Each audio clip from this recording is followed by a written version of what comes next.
අවාසනාවට සත්‍ය කතාවක්. විජිත්ගේ ජීවන කතාව ඇතිවන්නේ පාසල් හැරයාමත් සමගය. අධ්‍යාපන පොදු සහතික පත්‍ර සාමාන්‍ය පෙළ විභාගයට ලියූ විජිත් පාසල් ජීවිතයට ආයුබෝවන් කීවේ ඉගෙනීමට හෝ හොඳින් ඉගෙනගෙන වෘත්තියක් කිරීමට තරම් තමාට හැකියාවක් නොවූ නිසාය. තාක්ෂණය ගැන විශ්වාසය තැබූ තම පියාද විජිත්ගේ ජන්ම කේන්ද්‍රය බලා ඔහුට යෝග්‍යයයි තීරණය කළේ ව්‍යාපාර කටයුතුවල නිරතවීමයි.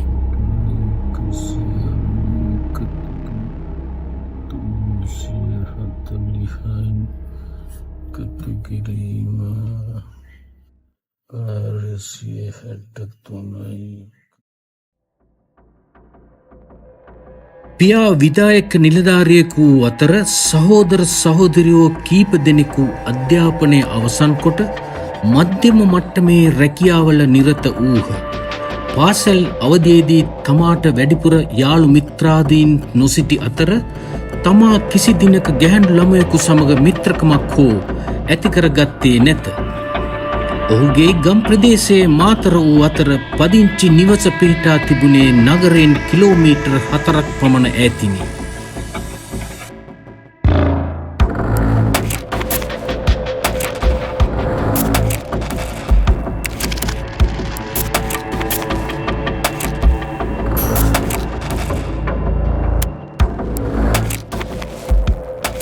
පුතා පොඩ්ඩක් මෙහාට එන්න. ඔයාට බිස්නස් එකකට රුපියල් ලක්ෂයක් කිව්වා නේද? මේ එන්න මෙන්න මේ රුපියල් ලක්ෂය තියාගන්න. හැබැයි පරිස්සමෙන් මේ බිස්නස් එක කරගන්න මේ සල්ලි අනවශ්‍ය විදිහට වියදම් කරන්න. වෙළඳාමක් සඳහා ස්ථානයක් සොයමින් සිටි ඔහුට කඩකාම්බරයක් ලබා ගැනීමට හැකි වූයේ පියාගේ දේශපාලන සම්බන්ධතාවල උපකාරයද ඇතිවය.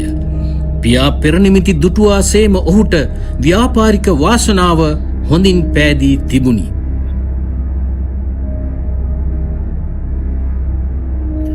ඔහු තම පියාගෙන් ලැබුණු රුපියල් ලක්ෂයක මුදල ආයෝජනය කොට කුකුල් මස් සකස් කොට සපයන සැපයම් කරුවෙකුගේ සීතකල මස් ලබාගෙන විකුණා ඔහු ඉතා හොඳ ආදායමක් ලබන්නට පටන් ගත්තේය.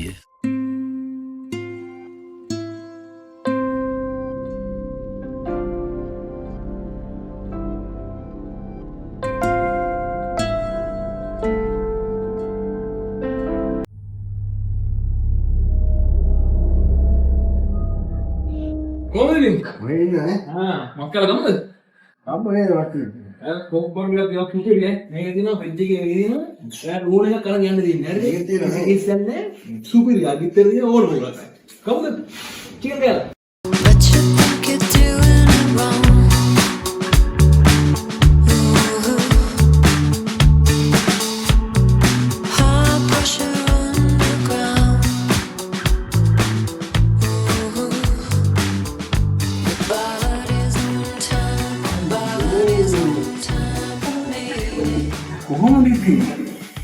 තුරට නේද වයරතු චන්දියාව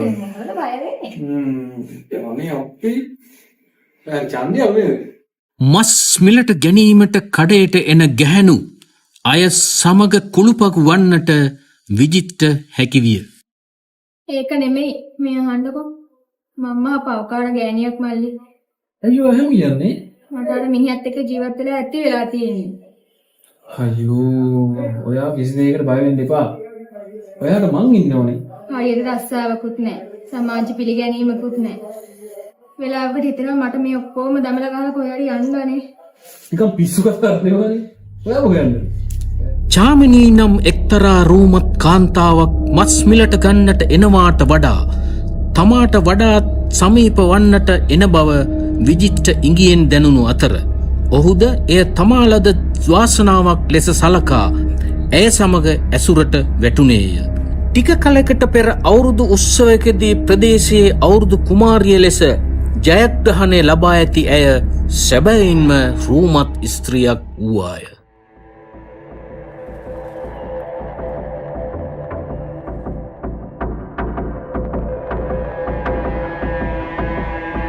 තමාට වඩා වයසින් අවුරුදු 4ක් පමණ වැඩිමහලු බව දැන දැනත් ඇයගේ ඇසුර ලබා ලාමක සුවයක් ලබා ගැනීමට විජිද්ද බලවත්සේ උනන්දු විය. ප්‍රතිඵලය වූයේ දෙදෙනා අතර අනියම් ඇසුරක් ගොඩනැගීමයි. දෙදෙනාගේ අනියම් සම්බන්ධය වටපිටාවේ කඩසාපුල අයට පමණක් නොව චාමිනීගේ සැමියා වන ජගත් හටද දැනගන්නට වැඩි කලක් ගත නොවීය. බෝන්දරින් දෙකන ඉඳහන් පත්තිනියම් වගේ මෙතන ලකලා ඇස්තියලා පාරේ බහැලා යන්න නෑ ගෑණියේ ඈ එක එකක් කවි කතන්දර කියනවා ඈ එක දවසක් ගෑණියෙක් කතාවක් කිව්වා ඈ මං ඒත් පිළිගත්තේ නෑ අද මේ නිමලා කිව්වා බෝ මොකද මේ මස්කඩේ එකත් එක්ක තියෙන හියොඳයි මොනවද නියමේ කියවන්නේ? මොනවද කියවන්නේ හැබැයි තෝ දැනගනින් මට අය වගේ කතාවක් අහන්න මොනතෝ පට්ට ගහනවා දැනගනින් මෙතන මොන මගුලක්ද තාමුසේ මේ ගෙදරට මුකුත් කරනවද? ලුණු පැකට් එකේ හිටන් ඔක්කොම ගේන මමනේ. මම මේ හැමතැනම රස්සා කර ගෙදරට බඩු ටික අරන් එනවා. තාමුසේ මෙතන එනවා කියවන්න මට. අඩුවෙන් හරි හරි. අහනකො මම මේ හැමදේම නවත්තන්න. එහෙනම් තාමුසේ හෙට ඉඳන් ගෙදරට ඕන කරන ඔක්කොම බඩු ටික ගේන්න. මොකක් කියන්නේ බඩු ගේන්න ඒතකොට බඩු ගේන්න තු බෑන්නේ මස් කඩේට ඈ ලුණු පැකට් ගේන්න මස් කඩේ පුක් නොදකින් මේවත් ගෑන්නේ දැනගත්තන්නවා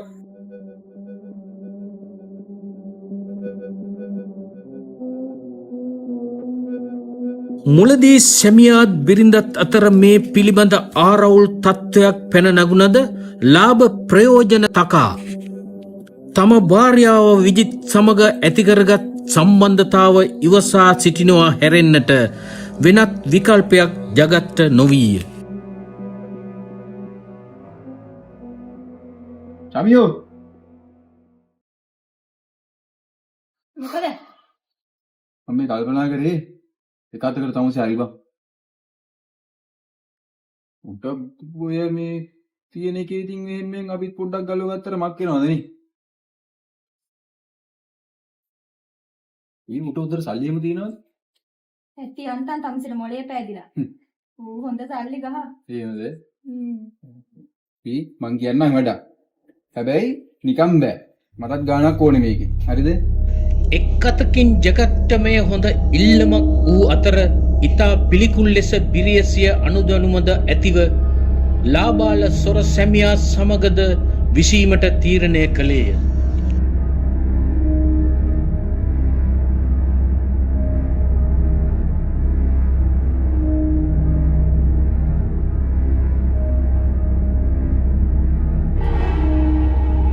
ආශිලෝ සුදුනේනිකි කොහොමද වඩි මම ඉන්නේ සුන්දර පරිසරයක චමත්කාරත්වයේ ලිමින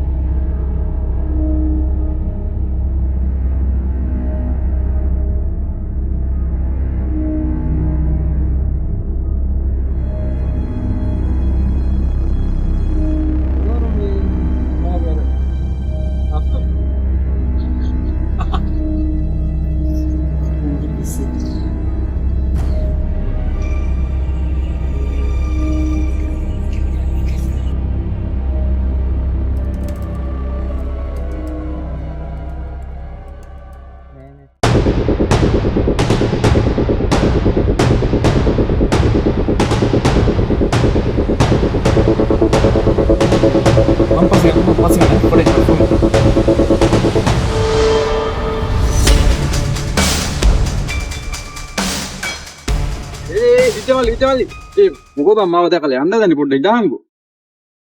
උඹලා එමය අපිට සලකන්නේ නේද? නෑ මේ මට පොඩි හදිස්සියක් ආවා ඒකයි මේ යන්නේ. ඉතින් කොහෙද යන්නේ හදිස්සිය? නෑ මං මෙතන එහා පැත්තට ආවා. මං ඉතින් මේ මාව දැකලා මාරු වෙන්නේ නැතුව කිය. උඹලා දැන් අපිව ගණන් ගන්නවත් නෑ නේද බං? ඒ මොකටද අයියෝ ඔයාව දැකලා මාරු වෙන්නේ? මේ ඒක නෙමෙයි. අද මොකක් හරි අවශ්‍ය වැඩක්ද? අවශ්‍ය මොකක් හරි වැඩක්ද? නෑ එහෙම නොකරන්නේ නෑ. ඕවා මේ බය වෙලා වගේ මොකක් ප්‍රශ්නද මොකක් කරන්නේ නෑ මේ මුල් මසෝරයක් ආව මං දග්ගා අවශ්‍ය මොකක් හරි වැඩක් එහෙම නෑනේ නේ මං මේ යන්නද නෑ අවශ්‍ය මොකක් හරි වැඩක්ද නෑ ලොකු වැඩක් නෑ මං කෝලයක් දාන්න බෑ එහෙනම් මේ අවශ්‍ය අපි ගෙවල් පැත්තේ පොඩ්ඩක් ඇවිල්ලා නේ ගෙවල් පැත්තේ ඕ අන්නද්ද නිකන් පොඩ්ඩක් එනවා ඔය පැත්තේ ආයෙත් අතට ඉතර ගෙවල් පැත්තේ එන්න බලන්නේ නෑ ඔය දන්නද්ද නිකන් පොඩ්ඩක් එන්න ඔය පැත්තේ ඈ දන්නයි නේද එනවනේ සූර්යනේ හරි මොකද බලන්නම්ම බලන්න නේ එන්න ඕනේ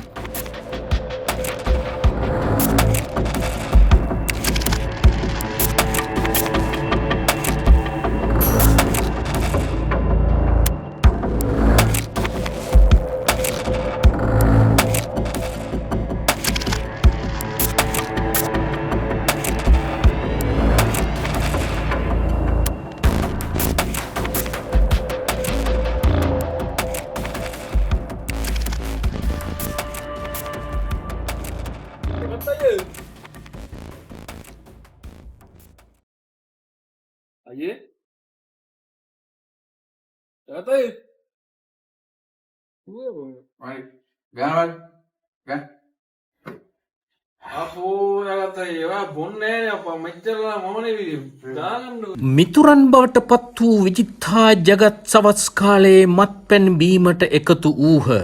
මල්ලි හරි මල්ලි මගේ ප්‍රතිපත්තිය කියන්නේ බොන්න වෙලාවට බොන්න කරන එක හරියට කරන්න තේරෙනවද කන වෙලාවට කන්න මල්ලි දාන්න ඔයාලා වන්න ඕනේ බොන්න ගත්තා එනගේ බොන්න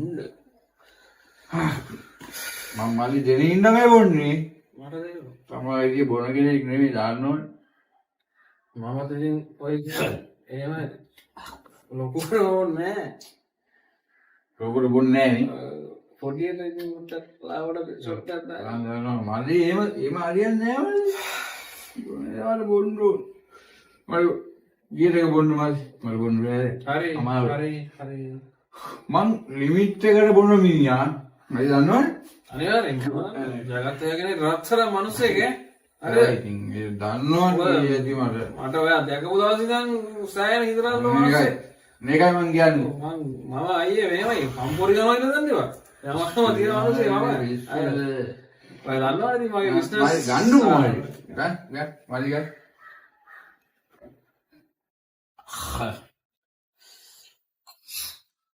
ආමා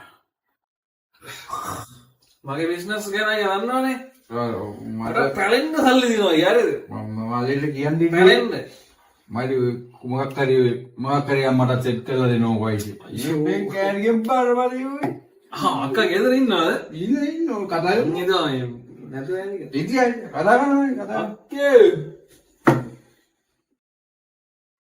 ශාමියාගේ ජගත්තය කතා කරනවා ආයෙදන්නේ ගා වොන්න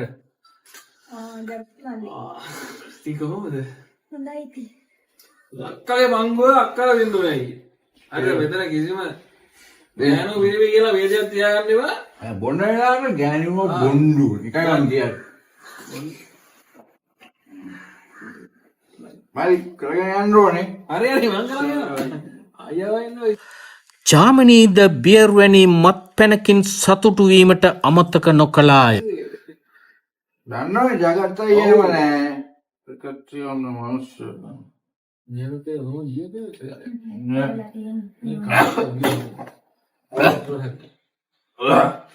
අයියා වන්නන් කියන්නේ තව හොට් එකක් ගමු කියන්නේ මල්ලි බොන්න ෆ්‍රෙන්ඩ්ෂිප් එකට ගමුද බොන්න අපෝ සහෝදරයන්ගේ මොනවද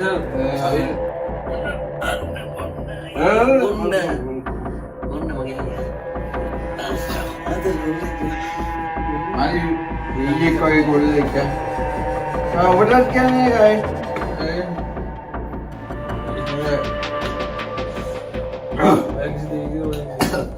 හොද්දට බීලයි ජගත්තය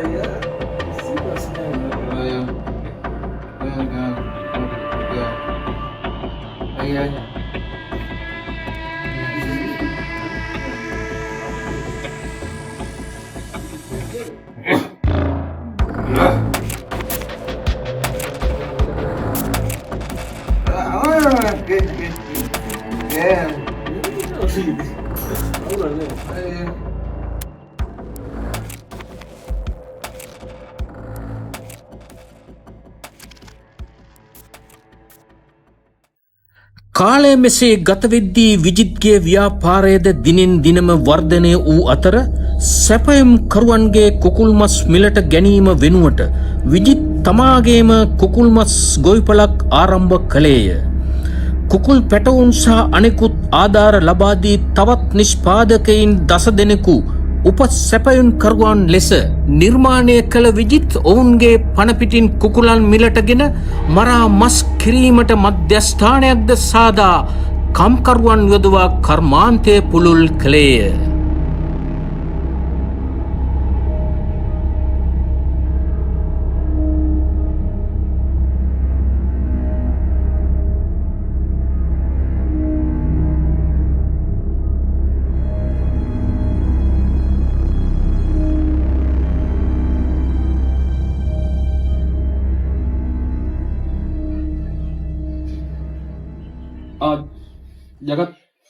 ජගත්තය නේද? ඕ විජිත් මං කතා කරන්නේ. ඔය ෆාම් එකේ ඉන්නේ. මේ පොඩි වැඩක් ගත්තේ. ඔයාලා පුළුවන්ද මේ වැඩක් නැත්තම් පොඩ්ඩක් ෆාම් එක පැත්තට ඇවිල්ලා ඔව්. නෑ මහලු ගොඩක් නෙමෙයි මේ ඔය ඇවිල්ලා ඉන්නකෝ පොඩ මේ පොඩි දෙයක් කතා කරන්න. හරි කොල්ල දාලන්න. හරි.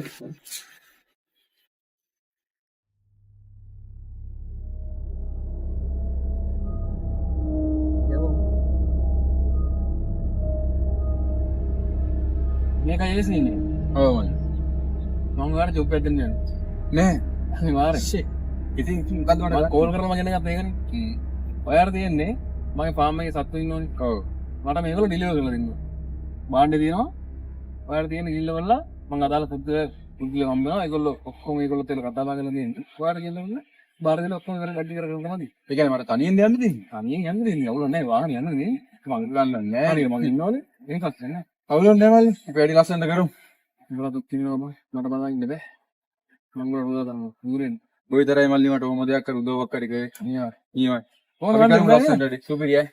අනිවාර්යෙන් විශ්වාසයෙන් වැඩේ හොඳ කරන්න. මම ඔයාව හොඳට ගන්න. අන්නානේ ජගත් අයියා කියන්නේ. අනිවාර්යෙන් මම දන්නේ නැහැ. අවුලක් නැහැ නේ? අවුලක් නෑ සුපිරි වඩ්ඩයි. ඉන්නවා. බයි.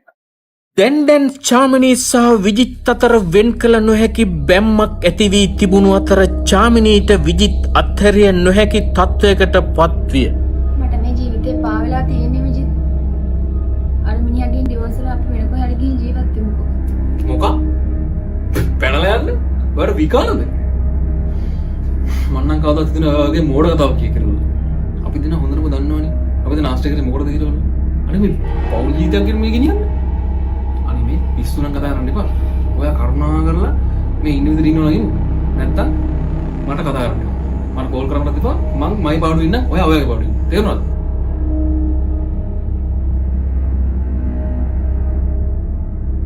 මේ සමාජ විරෝධී සම්බන්ධතාවයට අවුරුදු 1.5ක් පමණ කල්ගත වෙද්දී ක්‍රමයෙන් විජිත්ට එහි අවදානම වැටහෙන්නට විය.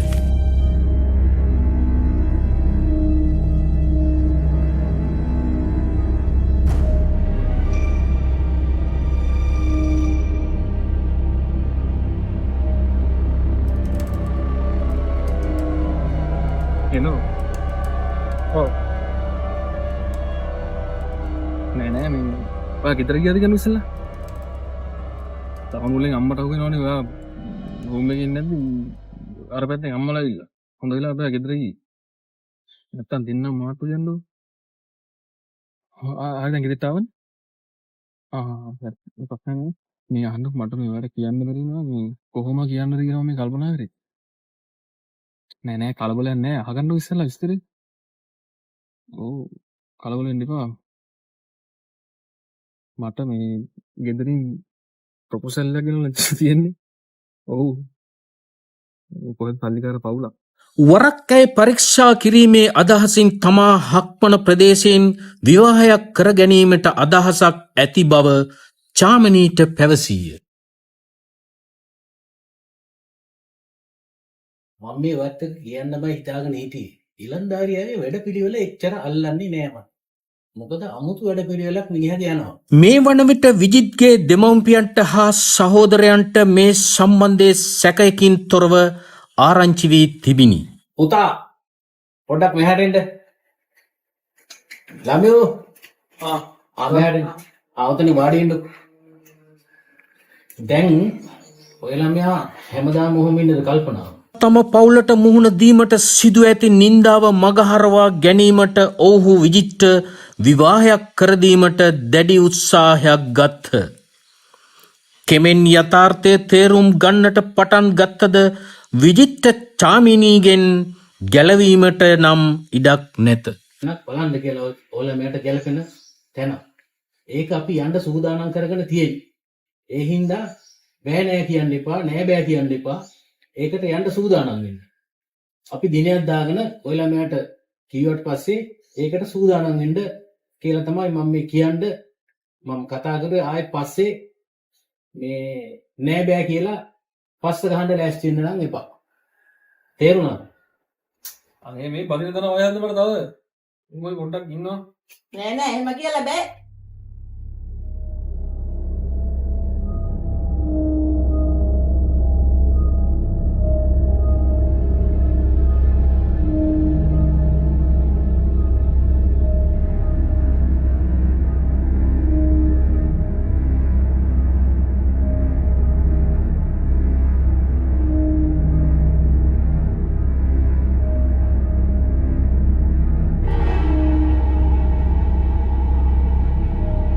කාලය මෙසේ ගතවෙද්දී විජිත් කඹුරුගුමේ තමාට වඩා අවුරුදු 4ක් පවන වයසින් බාල තරුණියක සමග විවාහ ගිවිස ගත්තේය.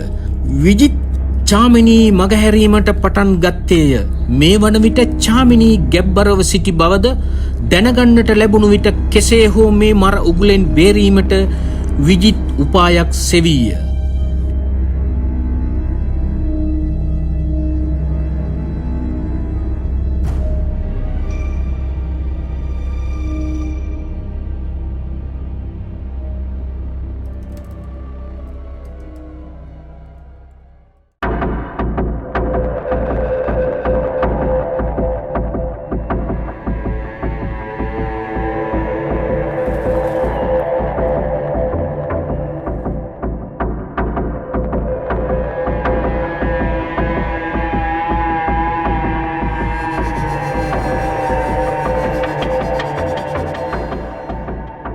ගෙදර කවුද? ගෙදර කවුද? කවුද? කවුද? ආයෙන්න මුතේට.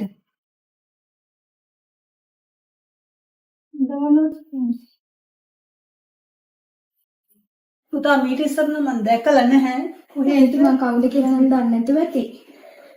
ඊට කලින් වතුර චුට්ටක් බොමුද? වරක් එම විවාහයෝජිත නිවසට ගේ චාමිනී ඔවුන් බිඳීමට නොයෙක් දෑ කියා ඇත.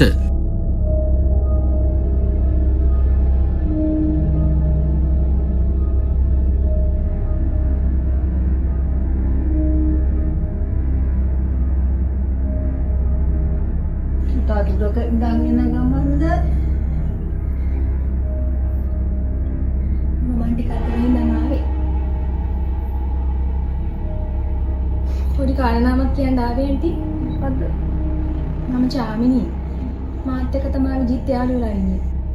විජිත්ගේ මේ මග හැරීමට ගත වූයේ සති 3ක පමණ කාලයක් වුවද එය ඉතා දිගු කලක් ලෙස චාමිනීට දැනුනි.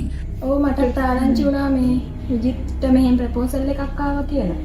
උමතුවෙන් මෙන් තමා පසුපස හඬාගෙන එන චාමිනීගෙන් බේරීමට විජිත් සැඟවී සිටින්නටද පටන් ගත්තේය. මේකක් කිව්වේ නෑ නේ පුතේ ඉස්සර අපි දන්නෙත් නෑ නේ ඔය කියන කම. ඒක ගොඩක් දුර දිගගේ සම්බන්ධයක් ඇන්ටි. මට නිකයක් මේ කම් තියන්න වටින්නේ නෑ. මං කැමති නෑ ඇන්ටිගේ දුවටත් මේ වගේ දෙයක් වෙනවට. කඩේ වැඩට තමත් පියා යෙද වූ විජිත් මස් බෙදා හැරීමේ කටයුතු වලට තමාම සම්බන්ධ වීම නිසා චාමිනීට ඔහු හමුවීමට නොහැකි විය.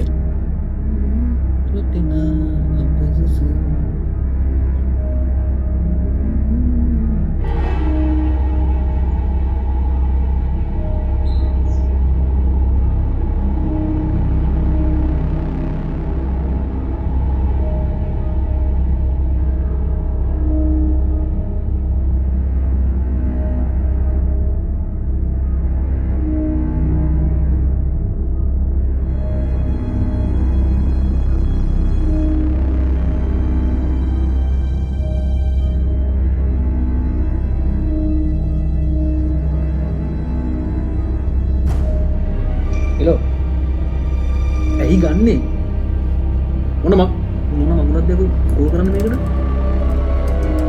ඒක තමයි කියන්නේ යකෝ මම දැන් බැඳලා ඉස්සර නටන මාර්ගෙන් දාන්න පුළුවන් මට දැන් තෝ මොනවද කරන්නේ මට නෑ ඒක තමයි ඕනෝගල කරන්නේ මට නෑ මරන්න බෑ නෝ එලිලා ඕනෝගල කරන්නේ මොන කවුද යන්නේ මේක කොයි බඳුන් වලින් කරලා ලැජ්ජ නැද්ද උඹට චරා ගෑන අල්ලගත්තට අපි ඉඳ බල තොපි වගේ උච්චි අල්ලගන්නේ හැත්ත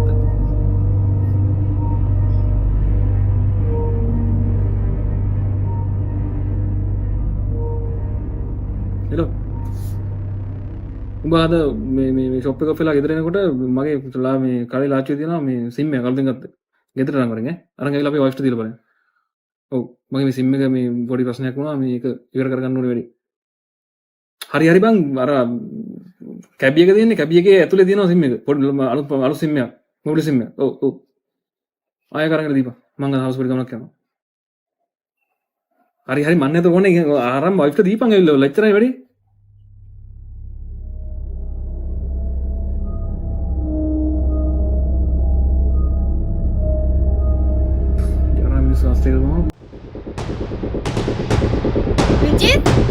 විජිත් පොඩ ඇත්ත තමයි බහිර වැඩියට මගේ ජීවිතේ කාඩ කණි කරලා දැන් මෙතන හැංගිලා ඉන්නවා මොකද මගේ මෙහෙට හම්බෙන්නේ නැහැ මම ඔක්කොටම හොඳ පානම උගන්නන්න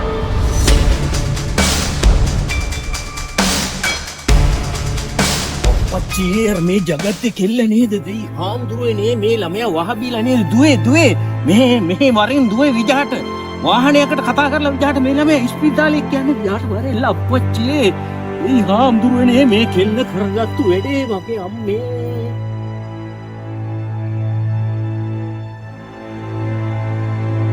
චාමිනී රෝහලට ගෙන යනු ලැබූ අතර දින දෙකකට පසු මිය ගියාය.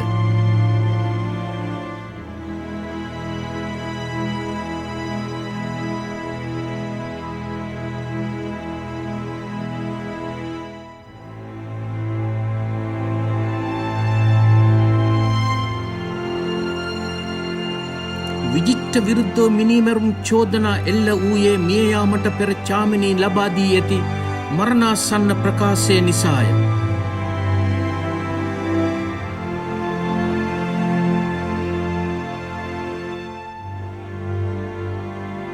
තමාට විජිත් බලෙන් වසපෙව්වා යයි මිය යාමට පෙර ලිඛිත සාක්ෂිය බිඳ හෙළීමට අසමත් වීම නිසා ඔහු අද මරණීය දණ්ඩනයට කැප වී සිරබත් කයි.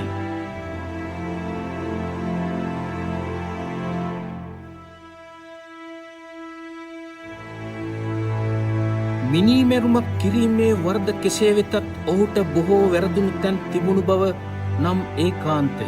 තෘප්තියක් නොමැති ආශාවන් පසුපස ගිජුව හමාගෙන යන පුද්ගලයෙකුට වරදින තැන විජිත් අපට මැනවින් පසක් කරදී ඇත.